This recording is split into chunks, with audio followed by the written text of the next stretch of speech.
Welcome to the way of success. দেখো, already তোমরা দেখেছো আমরা এই যে আমাদের ইউটিউব চ্যানেল আছে, এই ইউটিউব চ্যানেলে বিভিন্ন টপিকের উপরে, জিএস এর বিভিন্ন টপিকের উপরে ভিডিও আনছি। তো বর্তমানে আমরা একটা সিদ্ধান্ত নিয়েছি যে আমরা উইকলি এমসিকিউ ওরিয়েন্টেড যে কারেন্ট অ্যাফেয়ার্সগুলো হয় সেগুলোর উপরে কিন্তু ভিডিও আনবো।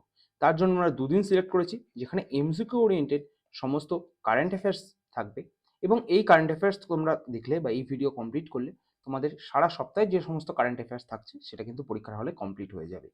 তাছাড়া দুদিন থাকবে আমাদের ডেসক্রিপটিভ কারেন্ট অ্যাফেয়ার্স। যেমন মিসলেনিয়াস পরীক্ষা কিন্তু ডেসক্রিপটিভ কারেন্ট অ্যাফেয়ার্স খুব দরকার, তো সেই ডেসক্রিপ্টিভ কারেন্ট অ্যাফেয়ার্স থাকবে। আর দুদিন থাকবে আমাদের জিএস টপিক। এই জিএস টপিকের ভিডিও মানে আমরা যেরকম হিস্ট্রি, জিওগ্রাফি, সায়েন্স বিভিন্ন সাবজেক্টের উপর ভিডিও আনছি সেরকম থাকবে। তো চলো আজকে উইকলি কারেন্ট অ্যাফেয়ার্স সিরিজ আমাদের কি আছে সেই নিয়ে আলোচনা করা যায়। তো আজকে আমাদের ফার্স্ট টপিক দিয়েছে the youth affairs department under the ministry of youth affairs and sports will host the BRICS youth council entrepreneurship. মানে ব্রিক্স ইয়ুথ কাউন্সিল এন্টারপ্রেনারশিপ কোথায় হোস্ট হচ্ছে? এবছর হোস্ট হচ্ছে ইন্ডিয়াতে। ঠিক আছে, ইন্ডিয়াতে হোস্ট হচ্ছে। কে হোস্ট করছে? হোস্ট করছে youth affairs department under the ministry of youth affairs এর আন্ডারে যেটা রয়েছে। কোন টাইমে হোস্ট হবে? এই মার্চ মাসে কিন্তু হোস্ট হতে চলেছে। এই যে মানে এর ফোকাসটা কি বলছে? Youth entrepreneurship for sustainable development. দেখো, তোমরা এসডিজি বা সাস্টেনেবল ডেভেলপমেন্ট গোল শুনেছো। এই সাস্টেনেবল ডেভেলপমেন্টের জন্য যে সমস্ত প্রোগ্রাম রয়েছে সেগুলোতে ইয়ুথ পার্টিসিপেশন কতটা রয়েছে সেটার দিকেই লক্ষ্য করে কিন্তু এই যে ইয়ুথ এন্টারপ্রেনারশিপ প্রোগ্রামটা লঞ্চ করা হয়েছে। তো এটা কারা করছে? এটা মেনলি ব্রিক্স কান্ট্রি। তো এই ব্রিক্সের ফুল ফর্ম বা ব্রিক্সে কটা কান্ট্রি আছে? 5টা কান্ট্রি আছে: ব্রাজিল, রাশিয়া, ইন্ডিয়া, চায়না আর সাউথ আফ্রিকা। ঠিক আছে। ব্রিক্সের হেডকোয়ার্টার কোথায় আছে? ব্রিক্সের হেডকোয়ার্টার আছে চায়নাতে, সাংহাই। ঠিক আছে। এই কোশ্চেনটা কিন্তু অনেক পরীক্ষায় আসে। কত সালে ব্রিক্স তৈরি হয়েছিল? 2009 সালে ব্রিক্স তৈরি হয়েছিল। তাহলে এখান থেকে কি কারেন্ট অ্যাফেয়ার্স আসতে পারে? আসতে পারে যে এবছরের যেটা আমাদের ব্রিক্স মানে ইয়ুথ কাউন্সিল এন্টারপ্রেনারশিপ প্রোগ্রাম, সেটা কোথায় লঞ্চ হচ্ছে বা কোথায় অনুষ্ঠিত হচ্ছে? অ্যান্সার হয়ে যাবে তোমাদের ইন্ডিয়াতে অনুষ্ঠিত হচ্ছে। এখানে আমরা কোনো এমসিকিউ ওরিয়েন্টেড তোমাদের সিরিজ আনবো না, তোমাদেরকে একদম ডিটেলস সমস্ত ভিডিও দেবো যাতে তোমাদের পুরো প্রিপারেশন কিন্তু তৈরি হয় একটা ভিডিওর মাধ্যমে। তো চলো নেক্সট আমাদের টপিক দিয়েছে, সেটা বলছে India's first hydrogen transport pipes. Hydrogen transport করে যে সমস্ত পাইপ, সেই পাইপের কথা বলছে। এই পাইপ কারা ডেভেলপ করছে? ডেভেলপ করছে টাটা স্টিল গ্রুপ। ঠিক আছে।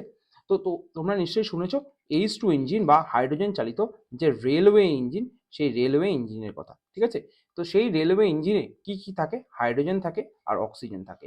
এই দুটো ফুয়েল, মানে এই দুটোর কম্বাশনের ফলে যে মানে ফুয়েল তৈরি হয়, সেই ফুয়েল দিয়ে কিন্তু হাইড্রোজেন ইঞ্জিন যে রেল সেটা চলছে। তো এই সেই হাইড্রোজেনের যে ট্রান্সপোর্ট পাইপস, মানে এক জায়গা থেকে হাইড্রোজেন, তোমাকে মনে করো তুমি কোনো জায়গার নর্থের থেকে আমাদের ইস্টে হাইড্রোজেন ট্রান্সফার করতে হবে, তার জন্য তো পাইপ দরকার। সেই পাইপ ডেভেলপ করছে কে? পাইপ ডেভেলপ করছে টাটা স্টিল। ঠিক আছে। কোশ্চেন আসতে পারে টিস্কো কত সালে তৈরি হয়েছিল? টিস্কো টিস্কো টিস্কো কত সালে তৈরি হয়েছিল? টিস্কো তৈরি হয়েছিল 1907 সালে। ঠিক আছে। এই কোশ্চেনটা কিন্তু অনেক পরীক্ষায় আসে। টিস্কো কত সালে তৈরি হয়েছিল? 1907 সালে। আর যদি কোশ্চেন আসে ইস্কো কত সালে তৈরি হয়েছিল? ইস্কো তৈরি হয়েছিল কিন্তু 1919 সালে। ঠিক আছে। এই দুটো কোশ্চেন আরও মানে বিভিন্ন পরীক্ষায় আসতে দেখা গেছে, তো সেই জন্য আমি বলে দিলাম এই দুটো কোশ্চেন এখানে আসতে পারে। দেখো, আমরা কারেন্ট অ্যাফেয়ার্সকে কিভাবে আলোচনা করব? কারেন্ট অ্যাফেয়ার্স তো থাকছে, তার সঙ্গে একটা জিনিস তোমরা লক্ষ্য করেছো, কিছু কিছু স্ট্যাটিক জিকের একটা পার্ট বিভিন্ন পরীক্ষায় দিয়ে দেয়। এই কারেন্ট অ্যাফেয়ার্স তো আমরা পড়ছি, তার সঙ্গে যদি আমরা স্ট্যাটিক জিকেটাকে অ্যাড অন করে নিই এর সঙ্গে, তাহলে কিন্তু আমাদের প্রিপারেশন আরও ভালো হবে। ওকে। তো সেই চিন্তা ভাবনা মাথায় রেখেই কিন্তু আমরা এটা করছি। নেক্সট টপিক বলছে ইন্ডিয়াস গ্র্যান্ড মাস্টার আর প্রজ্ঞানন্দ। নামটা শুনেছো? আর প্রজ্ঞানন্দের নাম শুনেছো। ইনি কি করেছে? বলছে clinches the prestigious Tata Steel Masters. এই যে টাটা স্টিল মাস্টার্স, এটা কিসের সঙ্গে যুক্ত? এটা হচ্ছে দাবা খেলার সঙ্গে যুক্ত একটা খেলা। ঠিক আছে। এই চ্যাম্পিয়নটা বা এই টাইটেলটা সে মানে জিতেছে। কাকে হারিয়ে জিতেছে? চ্যাম্পিয়ন গুকেশ। তো গুকেশকে, সে হচ্ছে ওয়ার্ল্ড চ্যাম্পিয়ন। কিছুদিন আগেই দাবার ওপর যে ওয়ার্ল্ড চ্যাম্পিয়ন হলো, এই গুকেশ জিতেছিল। কাকে হারিয়ে জিতেছিল? চায়নার একটা প্লেয়ারকে হারিয়ে সে জিতেছিল। এই সেই গুকেশকে হারিয়ে আর প্রজ্ঞানন্দা কিন্তু আমাদের মানে যে আর প্রজ্ঞানন্দা আছে, সে টাটা স্টিল মাস্টার্স 2025 সেটা কিন্তু সে জিতে গেছে। এবার কোশ্চেন আসতে পারে, এবছরই তোমরা ক্লার্কশিপে কোশ্চেন দেখেছো, তো দাবা খেলায় কতগুলো ঘর থাকে? এবার এই কোশ্চেনটা তোমরা তো ভাবতে পারো যে দাবা খেলায় কতগুলো ঘর কোথা থেকে এলো? দেখো তার আগেই কিন্তু নিউজে ছিল আর প্রজ্ঞানন্দ এবং ডি গুকেশ। তাহলে প্রিপারেশন এরকম ভাবেই নিতে হবে যে দাবা খেলা যখন আছে, দাবা খেলার সঙ্গে আর কি কি জিনিস সংযুক্ত আছে সেগুলোকে আমাদেরকে জেনে নিতে হবে। আমরা তো আমাদের ভিডিওতে কমপ্লিট করবোই, এর বাইরেও যে টপিক থাকবে সেগুলো আমাদের ভিডিও ফলো করলে তোমরা কিন্তু আমাদের স্ট্যাটিক জিকের যে সমস্ত ভিডিও আসবে, এর ইন ফিউচার আমরা সবই ভিডিও আনবো, সেই স্ট্যাটিক জিকের ভিডিওতে কিন্তু তোমরা সমস্ত কিছু জানতে পেরে যাবে। নেক্সট টপিক বলছে Himachal Pradesh approved pilot study for regulated cannabis cultivation. Cannabis কাল্টিভেশনের জন্য ঠিক আছে পাইলট প্রজেক্ট যেটা সেটা কিন্তু শুরু করেছে। এই ক্যানিবাস কিসে কিসে মানে ক্যানাবিস কিসে কিসে কাজে লাগে? Medical, medicinal and industrial application. মানে মানে আমাদের যে ওষুধ তৈরিতে বিভিন্ন জায়গায় ইউজ হয় কিন্তু এই ক্যানাবিস, ঠিক আছে? তো সেটার কথাই বলছি, এবং এই ক্ষেত্রে এর ফলে কি হবে, this move is a key step toward legalising cannabis farming in the state. Cannabis ফার্মিংকে লিগালাইজ করার জন্য কিন্তু এই প্রজেক্টটা নেওয়া হচ্ছে, এবং মেডিকেল সায়েন্সে কিন্তু এটা মেডিসিনাল যে ইন্ডাস্ট্রি রয়েছে সেক্ষেত্রে কিন্তু ক্যানাবিস ইউজ হয়। তো কোশ্চেন আসতে পারে এখান থেকে, কোন স্টেট এই ক্যানাবিস কাল্টিভেশন নতুন অ্যাপ্রুভ দিয়েছে বা রেগুলেট করেছে? অ্যান্সার হয়ে যাবে হিমাচল প্রদেশ। ওকে, চলো নেক্সট টপিক বলছে থমাস কুক। থমাস কুক কি? থমাস কুক একটা কোম্পানি, এটা হচ্ছে একটা কোম্পানি। এই কোম্পানিটা কি কাজ করে? এই কোম্পানিটা কাজ করে মেনলি বিভিন্ন সার্ভিস ওরিয়েন্টেড, ঠিক আছে? বিভিন্ন সার্ভিস, কিসের সার্ভিস দেয়? সে বিভিন্ন মানে আমাদের যে কোনো একটা গেমস মনে করো অর্গানাইজ হবে, সেখানে যত কাজ, যত জিনিসপত্র রয়েছে সেগুলোর যে সার্ভিসিং রয়েছে সেগুলোর ক্ষেত্রে কিন্তু এই কোম্পানিটা কাজ কাজ করে। এই কোম্পানিটা কি করেছে? পার্টনারশিপ করেছে কার সঙ্গে? সেন্ট্রাল গভর্নমেন্টের সঙ্গে। কিসের জন্য? National games 2025। কোথায় অনুষ্ঠিত হবে? উত্তরাখণ্ডে অনুষ্ঠিত হবে ন্যাশনাল গেমস 2025। তার জন্য পার্টনারশিপ নিয়েছে কোন কোম্পানি? Thomas cook. এই থমাস কুক কোম্পানিটা, মানে এই কুক থেকে বুঝতে পারছো এটা মেনলি রান্না বান্নারও অনেক জিনিস কিন্তু এর সঙ্গে যুক্ত রয়েছে। এবার কোশ্চেন আসতে পারে উত্তরাখণ্ড রিলেটেড কোশ্চেন। উত্তরাখণ্ডের ন্যাশনাল পার্ক, ঠিক আছে? উত্তরাখণ্ডের ন্যাশনাল পার্ক নিয়ে আসতে পারে। তা একটা উত্তরাখণ্ডের বেস্ট ন্যাশনাল পার্ক যেটা সবার আগে আমাদের মনে রাখা উচিত, সেটা হচ্ছে জিম করবেট ন্যাশনাল পার্ক, ঠিক আছে? এই জিম করবেট ন্যাশনাল পার্ক কিন্তু ভারতের প্রথম ন্যাশনাল পার্ক, ঠিক আছে? তো এই কোশ্চেনটা কিন্তু এখান থেকে বহু পরীক্ষা আসে, তাই আমরা এটাকে একবার রিকল করিয়ে দিলাম তোমাদেরকে। সরি, নেক্সট টপিক হচ্ছে মাউন্ট তারাঙ্কি। মাউন্ট তারাঙ্কি কোথায়? নিউজিল্যান্ডে। এটা কি হয়েছে? Has been granted personhood status. Personhood status মানে কি? কোনো মানুষকে যেভাবে ট্রিট করা হয় সেভাবেও কিন্তু একটা পর্বত মাউন্ট তারাঙ্কি এটাকে ট্রিট করা হবে। এটা কোন স্টেটের, কোন কান্ট্রিতে রয়েছে? কান্ট্রিতে রয়েছে নিউজিল্যান্ডে রয়েছে, ঠিক আছে? এবং এই যে জায়গাটা, ঠিক আছে, দিস মুভ, এই যে জায়গাটা কি মানে কি কি হিসাবে করা হয়েছে বা কি সুবিধা হবে? This move aims to address the historical injustice, ঠিক আছে, and strengthen the Maori people's cultural and spiritual connection to the mountain. এই মাওরি পিপল যে তাদের একটা কালচারাল এবং স্পিরিচুয়াল কানেকশন রয়েছে এই মাউন্টেনের সঙ্গে, সেটাকে মাথায় রেখেই নিউজিল্যান্ড করেছে। তাহলে কোশ্চেন আসতে পারে কি, এই যে মাউন্ট তারাঙ্কি এটা কোন দেশের একটা পর্বত, ঠিক আছে? অ্যান্সার হয়ে যাবে তোমাদের নিউজিল্যান্ডের পর্বত হচ্ছে মাউন্ট তারাঙ্কি, ঠিক আছে? ক্লিয়ার? এটা দিতে পারে কোন স্টেটে, কোন কান্ট্রির পর্বত পার্সনহুড পেয়েছে? এটা হচ্ছে নিউজিল্যান্ডের কোন পর্বত পেয়েছে? মাউন্ট তারাঙ্কি, ঠিক আছে? তো নেক্সট কোশ্চেন, নিভিন চাওয়ালা। নিভিন চাওয়ালাকে 16th chief election commissioner of India, ঠিক আছে? সে কি হয়েছে? পাস্ট আওয়ে, সে মারা গেছে, ঠিক আছে? কত বছর বয়সে? সেটা ৭৯ বছর বয়সে। এইরকম কোশ্চেন ৭৯ বছর এটা দেয় না, মানে কোশ্চেন দিতে পারে নভিন চাওয়ালা কে ছিলেন? নভিন চাওয়ালা ছিলেন চিফ ইলেকশন কমিশনার ২০০৯ থেকে ২০১০ সালের মধ্যে। আচ্ছা, চিফ ইলেকশন কমিশনার ভারতের প্রথম কে? আমাদের ভারতের প্রথম যে চিফ ইলেকশন কমিশনার সেটা হচ্ছে সুকুমার সেন, ঠিক আছে? তো কোশ্চেন আসে, এই চিফ ইলেকশন কমিশন বা ইলেকশন কমিশন কোন আর্টিকেলে রয়েছে? ইলেকশন কমিশন কোন আর্টিকেলে রয়েছে? তো আর্টিকেল অনুযায়ী যদি বলা হয়, আর্টিকেল 324 এ কিন্তু ইলেকশন কমিশনের কথা বলা হয়েছে, এবং ইলেকশন কমিশনের মানে নির্দেশ অনুযায়ী বা তার প্ল্যানিং অনুযায়ী কিন্তু যে ভোটগুলো হয় সেটা হচ্ছে লোকসভার ভোট, ঠিক আছে? সেটা হচ্ছে রাজ্যসভার ভোট, সেটা হচ্ছে আমাদের বিধানসভার ভোট, ঠিক আছে? আমাদের বিধানসভার ভোট, এই ভোটগুলো কিন্তু সমস্ত যা রেগুলেশন হয় সেগুলো কিন্তু চিফ ইলেকশন কমিশনারই কন্ডাক্ট করায়। এবং যদি স্টেটের ক্ষেত্রে আমাদের বলা হয় পঞ্চায়েত ভোট, ঠিক আছে? পঞ্চায়েত ভোট, তো পঞ্চায়েত ভোট এবং পৌরসভার ভোট এটা কে করেন? স্টেট ইলেকশন কমিশনার, ঠিক আছে? State election commissioner. ওকে, এই দুটো টপিক কিন্তু তোমরা মনে রাখবে। এই দুটো টপিক থেকে কিন্তু কোশ্চেন আসে। তার নামটা কি? নবীন চাওয়ালা। নবীন চাওয়ালা হচ্ছে আমাদের 16th চিফ ইলেকশন কমিশনার ছিল। তোমরা কমেন্ট সেকশনে জানাবে বর্তমান ভারতের চিফ ইলেকশন কমিশনারের নাম কি, ঠিক আছে? এটা তোমাদের কোশ্চেন দেওয়া থাকলে কমেন্ট সেকশনে অবশ্যই উত্তর করবে। নেক্সট বলছে union home minister Amit Shah released a book Indian renaissance the Modi decade. বুকটার নাম কি? Indian renaissance the Modi decade. এই বুকটা কে রিলিজ করেছে?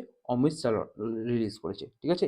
এই বইটা কি বলছে? It is an anthology edited by Aishwarya Pandit. কার দ্বারা এডিট করা হয়েছে? কোশ্চেন আসতে পারে কার দ্বারা এডিট করা হয়েছে? ঐশ্বরিয়া পণ্ডিতের দ্বারা কিন্তু এটা এডিট করা হয়েছে, ঠিক আছে? এইখান থেকে নর্মাল বুক রিলেটেড যে সমস্ত কোশ্চেন আসে কিন্তু এটা বুক রিলেটেড কোশ্চেনের মধ্যে একটা ভিভিআই কোশ্চেন, ঠিক আছে?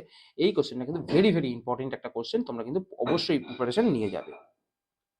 নেক্সট বলছে point Nemo is an oceanic pole in accessibility, ঠিক আছে? The farthest point of any landmass. একটা পয়েন্ট আছে, সেই পয়েন্টটার নাম হচ্ছে পয়েন্ট নেমো। এই পয়েন্টটা পৃথিবীর সব থেকে ল্যান্ডমাসের থেকে অনেক দূরে অবস্থিত। It is considered the most remote location of the earth, ঠিক আছে? এটা কোশ্চেন আসতে পারে এটা কোথায় অবস্থিত, ঠিক আছে? এই যে আমাদের পয়েন্ট নেমো, এটা কোথায় অবস্থিত? এটা আমাদের প্যাসিফিক ওসিয়ানে কিন্তু রয়েছে। প্যাসিফিক ওসিয়ানে কিন্তু এটা রয়েছে, প্যাসিফিক ওসিয়ানে রয়েছে, ঠিক আছে? তো এটা কেন মানে আমাদের কোশ্চেনে এসছে? রিসেন্টলি দুজন ব্যক্তি কিন্তু এই পয়েন্টটাতে ভিজিট করেছিল, ঠিক আছে? তো সেই থেকে কিন্তু এই কোশ্চেনটা এসছে। এখানে আমরা ম্যাপের সাহায্যে বুঝিয়েছি যে প্রত্যেকটা জায়গা থেকে এই জায়গাটা হচ্ছে আমাদের পয়েন্ট নেমো, প্রত্যেকটা জায়গা থেকে কতটা দূরে এটা রয়েছে। তো সেটা একটা নর্মাল তোমাদের ম্যাপের সাহায্যে রিপ্রেজেন্টেশন, এর বাইরে কিছু না। এটা কোথায় লোকেশন এটা কিন্তু আসতে পারে। আচ্ছা, প্যাসিফিক ওশেনে আরও কিছু রয়েছে, ঠিক আছে? তো সেটার মধ্যে কি রিং অফ ফায়ার যেটাকে বলা হয়, রিং অফ ফায়ার, ঠিক আছে? রিং অফ ফায়ারও কিন্তু আমাদের প্যাসিফিক ওশিয়ানে রয়েছে। এখানে কি রিং অফ ফায়ার কি? একটা ভলক্যানিক জোন, এটা হচ্ছে একটা ভলক্যানিক জোন। এই কোশ্চেনটা কিন্তু অনেক পরীক্ষায় দিয়েছে, ঠিক আছে? তাই আলোচনা করে দিলাম। নেক্সট টপিক বলছে সার্চি রার বেঙ্গল টাইগার্স। এটা একটা টিমের নাম, সার্চি রার বেঙ্গল টাইগার। এটা কি করেছে? একটা খেলায় জিতেছে, won six men's hockey India league. Six যে মেন্স হকি ইন্ডিয়া লিগ হয় সেটা জিতেছে, ঠিক আছে? তো কোশ্চেন আসতে পারে কোন টিম জিতেছে? অ্যান্সার হয়ে যাবে সার্চি রার বেঙ্গল। তো টপিক যখন নাম হচ্ছে রার বেঙ্গল, কোশ্চেন এবার ছিল আসতে কিন্তু পারে কিন্তু রার বেঙ্গল কোন কোন জায়গা নিয়ে গঠিত? তার অ্যান্সার হয়ে যাবে তোমাদের বাঁকুড়া, ঠিক আছে? বাঁকুড়া, তার মধ্যে বর্ধমান, ঠিক আছে? বর্ধমান, বীরভূম, এই যে জায়গাগুলো, এই জায়গা নিয়ে কিন্তু আমাদের মানে পশ্চিমবঙ্গের রাঢ় বাংলা তৈরি রয়েছে, ঠিক আছে? তো এই টিমটা জিতেছে আমাদের, কি জিতেছে? Sixth men's hockey India league, ঠিক আছে? এবং এই হকি ইন্ডিয়া লিগ কোথায় অনুষ্ঠিত হয়েছিল? বিরসা মুন্ডা ইন্টারন্যাশনাল হকি স্টেডিয়ামে হয়েছিল, যেটা রৌরকেল্লা ওড়িশাতে লোকেটেড। ক্লিয়ার? এটার থেকে আর বেশি কিছু আমি বললাম না, জাস্ট টপিকটুকু বলে দিলাম। আর তোমরা আর কয়েকটা টপিকের কোশ্চেন আমি বলছি। ভারতের যে হকি টিম রয়েছে, সেই হকি টিমের ক্যাপ্টেনের নাম, ক্যাপ্টেন কে? ক্যাপ্টেন কে? এটা কিন্তু তোমরা কমেন্ট সেকশনে জানাবে, ক্যাপ্টেনের নাম কমেন্ট সেকশনে জানাবে। নেক্সট বলছে India Gate was illuminated the purple and orange. Purple এবং অরেঞ্জ কালার দিয়ে সাজানো হয়েছিল, ঠিক আছে? কিসের জন্য? For world neglected tropical disease day. টপিকটা হচ্ছে world neglected tropical disease day. Question আসতে পারে world neglected tropical disease day কত সালে কত তারিখে মানে অনুষ্ঠিত হয়? জানুয়ারি 30 তারিখে এটা কিন্তু অনুষ্ঠিত হয়। এটা কত সাল থেকে হচ্ছে? 2022 সাল থেকে কিন্তু এটা অবজার্ভ করা হচ্ছে বা অনুষ্ঠানটা পালন করা হচ্ছে।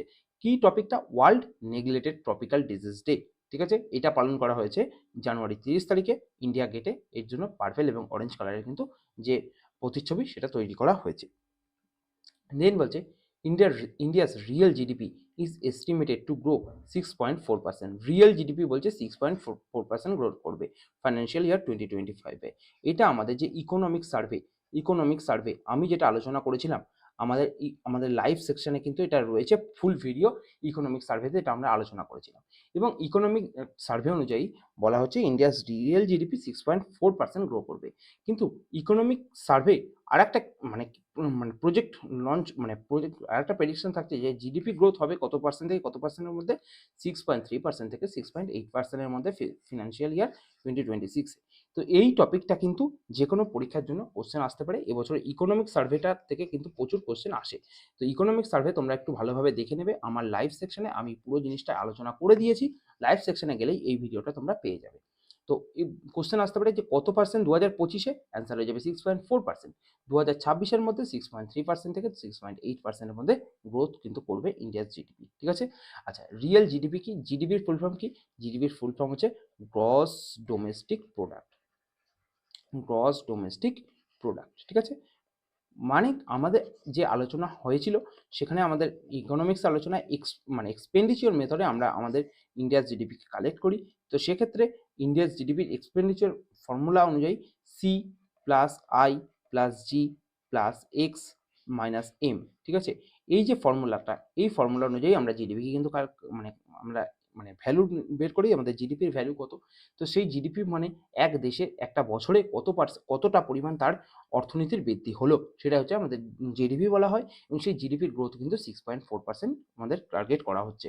যদি এই জিডিপি সম্পর্কে ফুল জানতে হয়, আমাদের কিন্তু ইকোনমিক্স যে প্লেলিস্ট রয়েছে, ইকোনমিক্স বলে একটা প্লেলিস্ট রয়েছে, সেই প্লেলিস্টে গেলে কিন্তু জিডিপির ফুল ভিডিও রয়েছে, তোমরা জিএস সেকশনের ভিডিওতে সেটা তোমরা পেয়ে যাবে।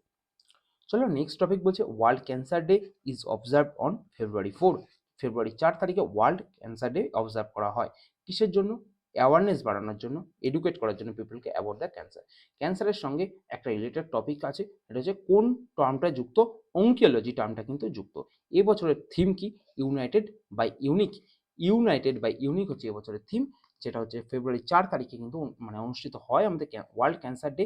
এবং এর সঙ্গে অঙ্কিওলজি টার্মটা কিন্তু যুক্ত রয়েছে, বিভিন্ন পরীক্ষায় কিন্তু এর উপর কোশ্চেন আসে। চলো নেক্সট টপিক বলছে the first Raisina Middle East conference. Middle East বলতে মধ্য, আমাদের যে মধ্য এশিয়া রয়েছে, মধ্য এশিয়া, ঠিক আছে, মধ্য এশিয়া, সেই মধ্য এশিয়াতে যে রাইসিনা ডায়লগ হচ্ছে, সে মিডল ইস্ট কনফারেন্স, সেটা কিন্তু এবার অনুষ্ঠিত হচ্ছে আবুধাবিতে। আবুধাবি কোথায়? ইউনাইটেড আরব এমিরেটসে। কত তারিখে হচ্ছে সেটা তো আমরা লিখে দিয়েছি। সেক্ষেত্রে আমাদের মানে এক্সটার্নাল অ্যাফেয়ার্স মিনিস্টার মানে ভারতের বিদেশ মন্ত্রী, ভারতের বিদেশ মন্ত্রী, ভারতের বিদেশ মন্ত্রী এস জয়শঙ্কর স্যার কিন্তু অ্যাটেন্ড করবেন চিফ গেস্ট হিসাবে। আচ্ছা, রাইসিনা হিল কোথায় রয়েছে? রাইসিনা হিল কিন্তু আমাদের রয়েছে দিল্লিতে। দিল্লিতে রয়েছে রাইসিনা হিল, ঠিক আছে, যেটাকে প্রেসিডেন্ট রাষ্ট্রপতি ভবন হিসাবে আমরা কিন্তু চিনে থাকি। এটা হচ্ছে রাষ্ট্রপতি ভবন, রাষ্ট্রপতি ভবন হিসাবে আমরা চিনে থাকি, ঠিক আছে। এই টপিকটা কিন্তু আসে রাইসিনা হিলে যে মিটিং হয় সেই রিলেটেড। আর এবছর হচ্ছে ইউনাইটেড আরব এমিরেটসে আবুধাবিতে সেন্ট্রাল এশিয়া যে মিডল ইস্ট কনফারেন্স, ঠিক আছে। নেক্সট হচ্ছে the ministry of railways. Ministry of railways কি লঞ্চ করেছে? সোয়ারেল সুপার অ্যাপ, সোয়ারেল সুপার অ্যাপ, এটা একটা অ্যাপ লঞ্চ করেছে। এই অ্যাপটার নাম হচ্ছে সোয়ারেল, ঠিক আছে। তো এই অ্যাপটা কিসের জন্য? ইন্টিগ্রেট করছে মাল্টিপল রেলওয়ে সার্ভিসেস। রেলওয়ে তো অনেক রকম সার্ভিসেস দেয়, তার মধ্যে এটা কিন্তু মাল্টিপল সার্ভিসকে এটা কিন্তু মানে ইন্টিগ্রেট করছে। ইন্টিগ্রেট করা মানে এক জায়গায় এক ছাতার তলায় নিয়ে আসা, ঠিক আছে। তো currently beta testing is available, ঠিক আছে, অন গুগল প্লে স্টোর, ঠিক আছে, গুগল প্লে স্টোর, ঠিক আছে, অ্যাপ স্টোর, যেখানে সেখানে কিন্তু এর মানে বিটা টেস্টিং মানে এর যে টেস্টিং সেটা কিন্তু অ্যাভেলেবেল রয়েছে। এটা অতটা ইম্পর্টেন্ট না। কোশ্চেন আসতে পারে তার মাল্টিপল সার্ভিসের জন্য ইন্ডিয়ান রেলওয়ে কোন অ্যাপ লঞ্চ করেছে? অ্যান্সার হয়ে যাবে তোমাদের সোয়ারেল অ্যাপ লঞ্চ করেছে, ঠিক আছে। ক্লিয়ার? ইন্ডিয়ান রেলওয়ের সামনে কিন্তু এনটিপিসি গ্রুপ ডি পরীক্ষা রয়েছে। তো সেই পরীক্ষার ক্ষেত্রে কিন্তু রেলের এমসিকিউ বা রেলের যে কারেন্ট অ্যাফেয়ার্স সেটা কিন্তু আসার চান্স অনেক বেশি রয়েছে। নেক্সট বলছে Guneri village in Kutch. Guneri village Kutch, Kutch ডিস্ট্রিক্টটা কোথায়? কচ্ছ ডিস্ট্রিক্ট হচ্ছে আমাদের গুজরাটে। এই বছরই কিন্তু একটা কোশ্চেন এসেছিল মিসলেনিয়াসে, কচ্ছ ডিস্ট্রিক্ট কোথায় অবস্থিত? গুজরাটে অবস্থিত, ঠিক আছে। এটা গুজরাটে অবস্থিত একটা জায়গা, এটা হচ্ছে ফার্স্ট বায়োডাইভার্সিটি হেরিটেজ পেয়েছে গুজরাটের। গুজরাটের যে ফার্স্ট বায়োডাইভার্সিটি হেরিটেজ কিন্তু এই যে গুনেরি ভিলেজ পেয়েছে। কোশ্চেন আসতে পারে গুনেরি ভিলেজ কোন রাজ্যে অবস্থিত? অ্যান্সার হয়ে যাবে কিন্তু গুজরাট। গুজরাটে আরও কিছু ন্যাশনাল পার্ক রয়েছে, যেমন গির ন্যাশনাল পার্ক, যেটা বারবার পরীক্ষা কিন্তু আসে, গির ন্যাশনাল পার্ক, ঠিক আছে। তারপরে আমাদের কি বলা যায়? তারপরে আমাদের গুজরাট থেকে, গুজরাটে আমাদের কিন্তু আরও যে সমস্ত জিনিস রয়েছে তার মধ্যে বিভিন্ন তৈলখনি, তৈলর যে আঙ্কেলেশ্বর তৈলখনি যেটা রয়েছে মানে তেলের ওপর, ঠিক আছে, সেই আঙ্কেলেশ্বরও কিন্তু আমাদের গুজরাটে অবস্থিত। তারপরে কি মানে আমাদের কচ্ছ উপসাগর বা খাম্বাত উপসাগর, ঠিক আছে, তো সেটাও কিন্তু আমাদের গুজরাটেই রয়েছে। নেক্সট বলছে the Birla institute of management technology, যার ফুল ফর্ম হচ্ছে বিমটেক, ঠিক আছে। বিমটেক কি করেছে? ইন্ট্রোডিউস করেছে বিম কয়েন, ইন্ট্রোডিউস করেছে। এটা কি? India's first blockchain based campus currency. Question আসতে পারে India's first blockchain based campus কারেন্সির নাম কি? অ্যান্সার হয়ে যাবে বিম কয়েন। কে লঞ্চ করেছে? বিমটেক যে ইনস্টিটিউটটা রয়েছে সে লঞ্চ করেছে। এটা কি এনেবল করছে? সিকিউর করছে transparent transaction within the campus ecosystem. Campus ইকোসিস্টেমের মধ্যে যে ট্রানজাকশন হয় সেই জন্য কিন্তু এই সিস্টেমটা কিন্তু লঞ্চ করা হয়েছে। এটা হচ্ছে ব্লক চেন বেসড একটা ক্যাম্পাস কারেন্সি। ওকে, সরি, চলো নেক্সট বলছে operating on a permission blockchain it ensures. আচ্ছা, আমরা এই বিম কয়েন যেটা রয়েছে, ঠিক আছে, এই যে আমাদের বিম কয়েন যেটা রয়েছে সেটা সম্পর্কে কিন্তু এই ইনফরমেশনটা এখানে দেওয়া হয়েছে, নেক্সট পেজে চলে এসছে, আমরা খেয়াল করা হয়নি, এটা আগেরই কিন্তু ইনফরমেশন। নেক্সট হচ্ছে সুনিতা উইলিয়ামস, নাম তো শুনেছো, ইন্ডিয়ান অরিজিন একটা অ্যাস্ট্রোনট, মানে যে আমাদের মহাকাশচারী রয়েছে, সেটা নিউ রেকর্ড করেছে কিসের জন্য? For the longest space walking, মানে স্পেসে থাকার জন্য টাইম বাই এ ওম্যান, একটা মহিলা হিসাবে, ঠিক আছে। সে কিন্তু সব থেকে যদি কোশ্চেন আসে সব থেকে বেশি সময় কে থেকেছে মহাকাশে, কোশ্চেন হয়ে যাবে সুনিতা উইলিয়ামস, কারণ এটা ইন্ডিয়ান অরিজিন অ্যাস্ট্রোনট, তো ইন্ডিয়ান পরীক্ষায় কিন্তু কোশ্চেন আসতে পারে। সে কত সময় থেকেছে? 62 আওয়ার্স 6 মিনিটস, ঠিক আছে, ঠিক আছে, সে কিন্তু মহাকাশে ছিল। তো এই কোশ্চেনটা কিন্তু মানে বিভিন্ন পরীক্ষায় কিন্তু আসার চান্স রয়েছে। সেই সমস্ত ইম্পর্টেন্ট যে সমস্ত কোশ্চেন রয়েছে সেগুলো নিয়ে কিন্তু আমরা আলোচনা করছি। তোমরা যারা এতক্ষণ ভিডিওটা দেখছো তোমরা নিশ্চয়ই বুঝতে পারছো কোশ্চেনের ডেপথ কতটা রয়েছে এবং কোশ্চেনগুলো কতটা পরীক্ষায় আসার মতো ইম্পর্টেন্ট রয়েছে, ঠিক আছে। তো আজকে আমাদের টপিকটা কিন্তু এখানেই আমরা শেষ করলাম, ঠিক আছে। যে কটা কারেন্ট অ্যাফেয়ার্স ছিল সে কটা নিয়ে সম্পূর্ণ আলোচনা করলাম। যদি আমাদের টেলিগ্রাম চ্যানেলে তুমি এখনো যুক্ত না হয়ে থাকো, অবভিয়াসলি আমাদের টেলিগ্রাম চ্যানেলে যুক্ত হয়ে যাও। ডেসক্রিপশন বক্সে কিন্তু তার লিঙ্ক দেওয়া রয়েছে। বর্তমানে আমি আরেকটা ইনফরমেশন তোমাদেরকে দিয়ে রাখি, আমি কিন্তু সুশোভন রয় স্যারের যে কোচিং ইনস্টিটিউট তার সঙ্গে যুক্ত রয়েছি। তো আমাদের ইনস্টিটিউটে জিকে রেভলিউশন ব্যাচ কিন্তু লঞ্চ করা হয়েছে। জিকে রেভলিউশন ব্যাচ লঞ্চ করা হয়েছে। তো জিকে রেভলিউশন ব্যাচে কি করানো হচ্ছে? সমস্ত সাবজেক্টে এক্সপার্ট টিচার রয়েছে, প্রত্যেক সাবজেক্টের আলাদা আলাদা এক্সপার্ট টিচার রয়েছে যারা কিন্তু ক্লাস নিচ্ছেন। মানে হিস্ট্রি স্যার আলাদা, জিওগ্রাফি স্যার আলাদা, পলিটি ইকোনমিক্স এরমভাবে সায়েন্সের তিনটে যে পার্ট রয়েছে, ঠিক আছে, আমাদের ভৌতবিজ্ঞান, জীবনবিজ্ঞান এবং আমাদের কেমিস্ট্রি, ঠিক আছে। তো সেই হিসাবে মানে ফিজিক্স, কেমিস্ট্রি এবং বায়োলজি, ঠিক আছে। তো তিনটে সাবজেক্টে কিন্তু তিনজন আলাদা আলাদা টিচার রয়েছেন যারা তোমাদেরকে সমস্ত সাবজেক্ট মানে জিকে এক্সপার্ট তোমাদেরকে করিয়ে দেবে। জিকে পরীক্ষায় যত ইনফরমেশন আসে সেগুলো কিন্তু তোমরা পেয়ে যাবে এই ব্যাচের থেকে, এই ব্যাচে যা সমস্ত ইনফরমেশন রয়েছে। এই ব্যাচে বর্তমানে কিন্তু ডেমো ক্লাসের ব্যবস্থাও রয়েছে। এটা তোমাদেরকে দিয়ে বলে রাখি, এই ব্যাচে বর্তমানে ডেমো ক্লাসের ব্যবস্থা রয়েছে। মানে তোমরা যদি এই ক্লাসে জয়েন করতে চাও তাহলে আমাকে এই নাম্বারটায় তোমরা একটা হোয়াটসঅ্যাপ করবে, আমি তোমাদের ডেমো ক্লাসের লিঙ্ক দিয়ে দেবো। ডেমো ক্লাসের গ্রুপে জয়েন হয়ে যাবে, তারপরে তোমরা দেখবে কীরকমভাবে ক্লাস হচ্ছে। তো এছাড়া আমাদের ইউটিউবেও ক্লাস হচ্ছে, সেখানে তোমরা দেখতে পারো, ঠিক আছে। তো আজ এই অবধি এই ভিডিওটা শেষ করছি। নেক্সট দিন অন্য কোনো টপিক নিয়ে কিন্তু আমরা আসবো, সেটা কারেন্ট অ্যাফেয়ার্স এবং আমাদের জিএস পেপারের ওপরে। তার সঙ্গে কিন্তু আমাদের যে কমন এক্সপ্রেস চলছে সেটা কিন্তু কমন এক্সপ্রেস আমাদের চলবে, পরীক্ষার জন্য ইম্পর্টেন্ট সমস্ত এমসিকিউ নিয়ে আমরা আলোচনা করব। তো চলো, তোমাদের সঙ্গে আজ এই অবধি এই টপিকটা নিয়ে আলোচনা করা হলো। নেক্সট দিন অন্য টপিক নিয়ে আবার আলোচনা হবে। Thank you.